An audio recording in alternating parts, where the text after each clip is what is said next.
This is about the 73rd take. Maybe not that many, but boy, it has been a bunch. I do want to talk about SEO, and not SEO in the way you think. A lot of people are now offering AEO services. And the reason why I bring this up is I had a very close friend of mine send me some information about a company that's offering these services. So I want to show you how to protect yourself. And what is this AEO anyway? The way that the internet is starting to evolve, of course, is remember back in the day we had Ask Jeeves, AOL search, Yahoo search. I think they might still exist in the background, but nobody uses them anymore, really. It's kind of fallen away.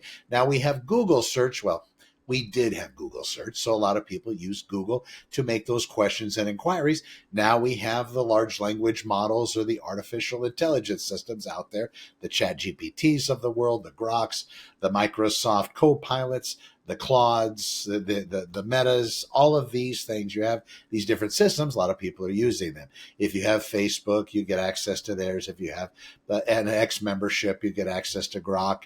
You know, the OpenAI Chat GPT, that's about $20 a month or $200 a month, depending. And you can find other ones out there like DeepSeek. I believe it's free for a little bit, but you can have a paid for system as well.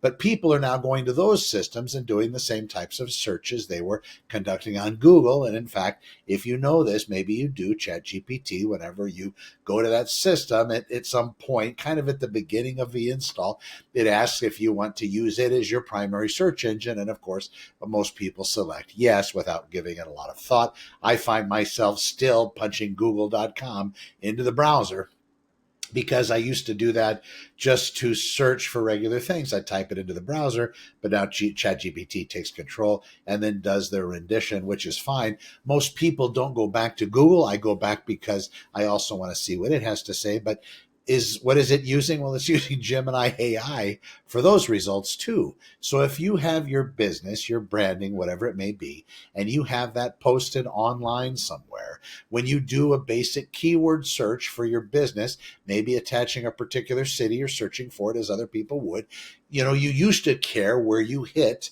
on this first page. Are you above the fold? Meaning, are you looking at your business above where the page cuts off at the bottom of whatever type of device you're using?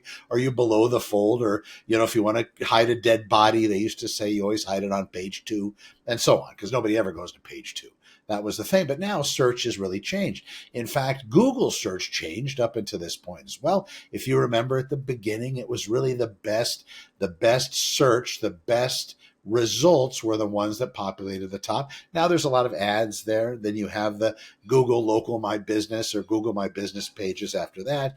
And then you'll start to see some of the businesses. So for example, one of my businesses, Santa Clarita Open Houses, that scores first page now, but it's taken about 8 or 9 months for me to get there. I had to get all the citations. I had to get all the credits with all the different websites out there, make sure everything was seamless and matching all the way through 71 or 72 different sites, yellowpages.com, things like that. So that's time consuming, but it does pay off in the end. Now, once I get it all put together and I'm hitting high in Google, well, don't you know it? They changed it. So things are going a little bit differently now. So this is how you should be able to keep up to speed. I'll also give you a tip on what to watch out for when you have other people calling you, offering you these services, a bunch of kids out there. It's like the Wild Wild West. They're selling you all this technology and they don't have any moxie. They don't have code. They don't have any background.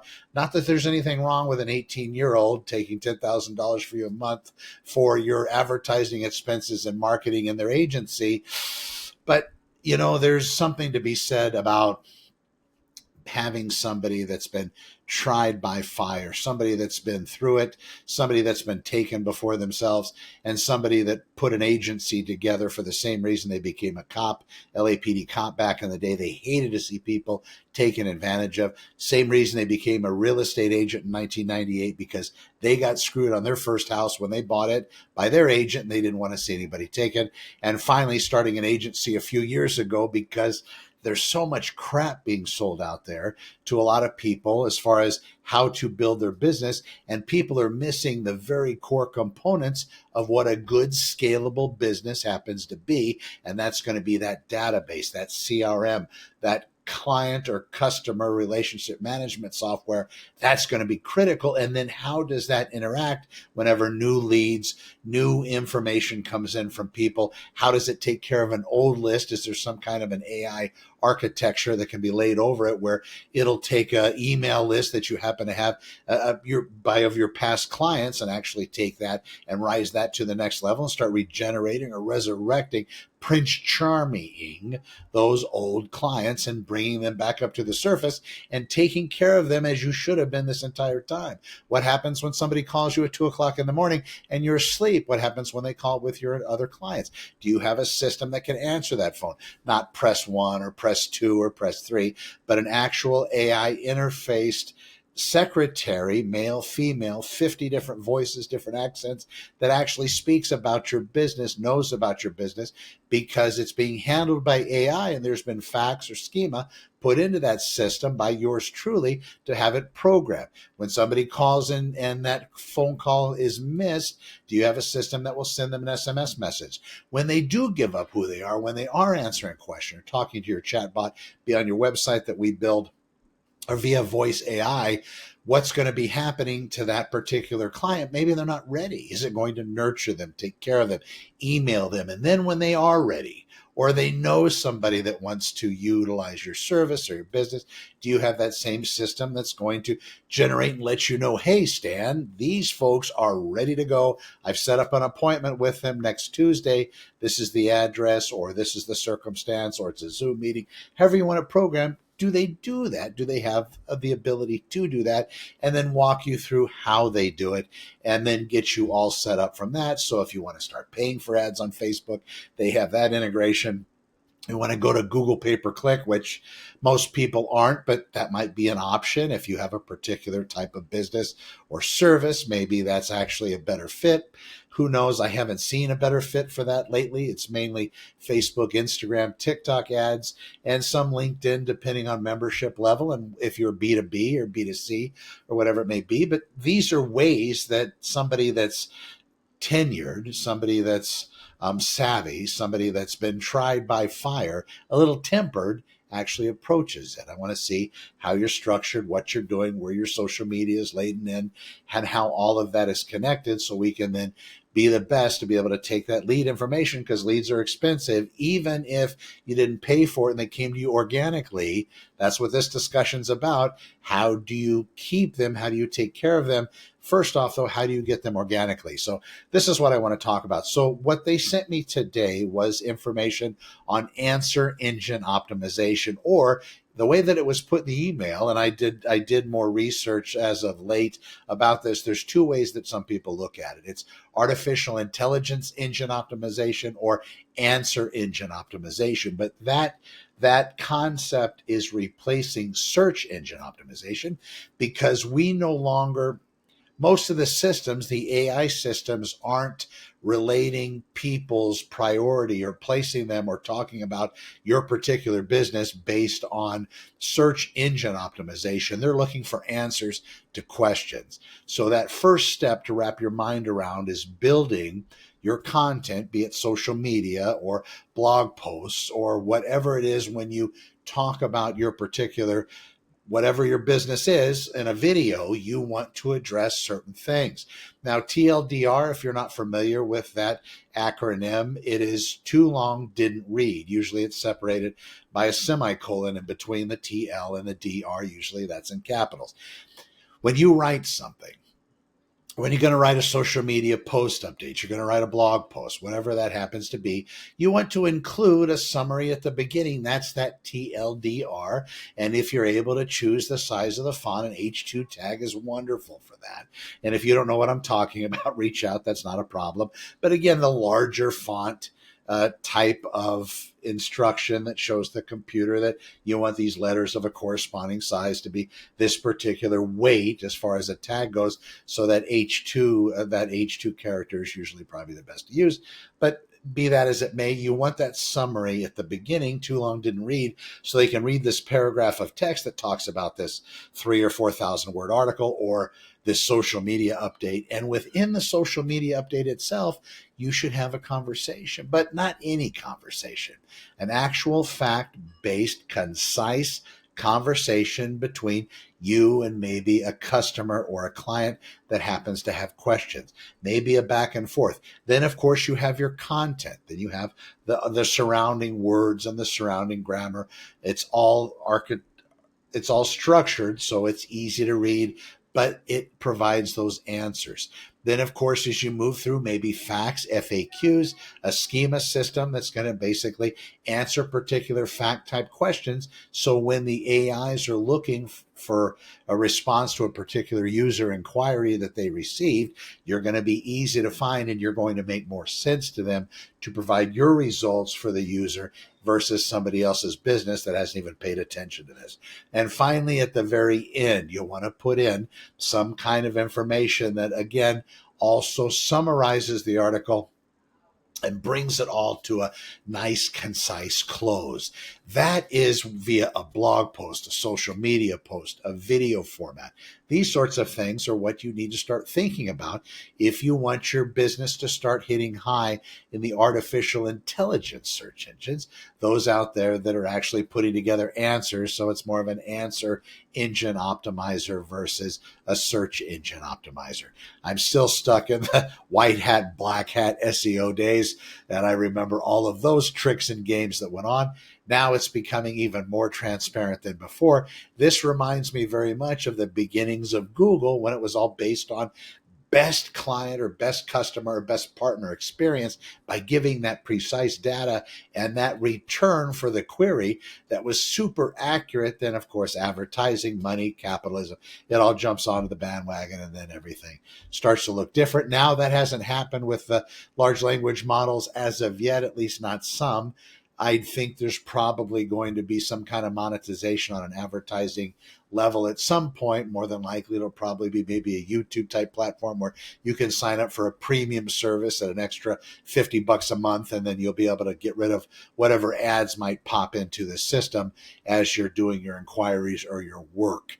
We'll have to see where that gets us. When somebody calls you and they want to provide this service for you and look at your systems and start playing these games for you, you want to ask them some questions. Ask them what they're doing. If they're talking about the old ways, if they're talking about, God forbid, keyword stuffing, which I couldn't imagine, but if they're talking about, optimizing and this and that, that has its place and that's important. Website should load quick. It shouldn't have a lot of crap on there. It should be speedy. It should be fast. You can run different research modes to check that out, but also find out what exactly they're going to do. What is their content strategy going to be? What's their social media strategy going to be? And then whatever they say, have them back it up in writing. If they're giving you guarantees 100%, you're going to be here, you're going to be there, you need to find out where here or there is and for what. Because to be able to rank high for Naked Mole Rats from Mars 2025, probably not hard. In fact, within AI infrastructure or even Google search or the other search engines, that is such an obscure long tail keyword and query. You'll probably find one result, and that could be yours if you happen to have that particular blog article connected to several other things, maybe a social media post talking about it, maybe some photographs tagged with it, maybe a video with the title, maybe some hashtags, that sort of thing. You can probably hit pretty good within a few days or maybe even shorter than that on most of the search engines for that. But when you're talking about insurance, car dealer, medical office, oh my God, talk about difficult, talk about expensive, and talk about a lot of work. That's where you need to be. Now, finally, I want to talk about citations and placement. There's 70 some odd different yellow page type systems out there. Your business needs to be the same all across the board because that gives it power when the AI systems are doing some kind of query because a user asks a particular question about your business type or the service that you happen to offer. You have to have all of those aligned. So to be able to do that, they should also be offering that type of update system, which I use a system in honorelevate.com that does that exact thing. I find your business. If you don't have the listings that I'm required, then we have to get those built out. Once they happen, then we're able to propagate your particular branding all across these 70 some odd different channels. And once that happens, you'd be surprised on how much more authority your business and service is going to carry with it versus where it did before for all of these different online links and online locations. When they didn't exist, they had your information omitted, or they were just erroneous, or you didn't have things that matched. Famously, real estate agents, because real estate agents change real estate brokerages like you and I might change our underwear. No offense, but a lot of times they're not updating those systems. It would be nice just to have a place you could go change it once, and then over time it would propagate to all these different 70 citation sites and actually have all that up there and running. Now, finally, there's pay for advertising.